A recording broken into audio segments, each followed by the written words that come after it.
দিনটি ছিল ভীষণই স্পেশাল। যদিও সেটা আমরা আগে জানতে পারিনি, পরে গিয়ে জেনেছিলাম। তো সকাল সকাল চলছিল বিরিয়ানির প্রস্তুতি।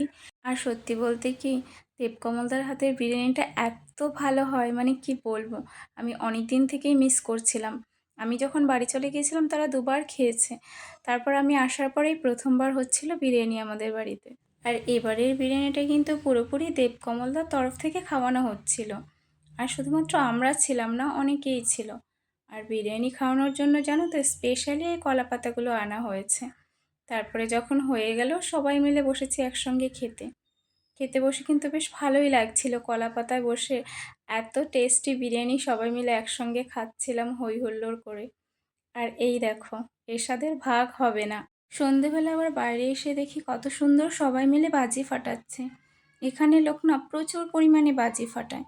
তো বাজি ফাটানো দেখতে দেখতেই হঠাৎ করে জানতে পারলাম যে আজকে নাকি দেবকমলদার জন্মদিন ছিল। আর সে ওই জন্মদিন উপলক্ষে আমাদের সবাইকে খাইয়েছে। তারপর আর কি, নাও এত প্ল্যান করে রেখেছিলাম আমি যে না, তার জন্মদিনে তাকে খুব সুন্দর করে সারপ্রাইজ দেব বা তার জন্য অনেক স্পেশাল কিছু করব।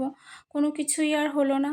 সঙ্গে সঙ্গে বরকে পাঠিয়েছি, পাঠিয়ে তারপরে এই কেকটা আনানো হয়েছে। আমি তো অনেক কিছু করতে চেয়েছিলাম, যদিও কোনো কারণবশত আমি ডেটটা জানতে পারিনি, সেই জন্য আর অত কিছু সম্ভব হয়ে ওঠেনি।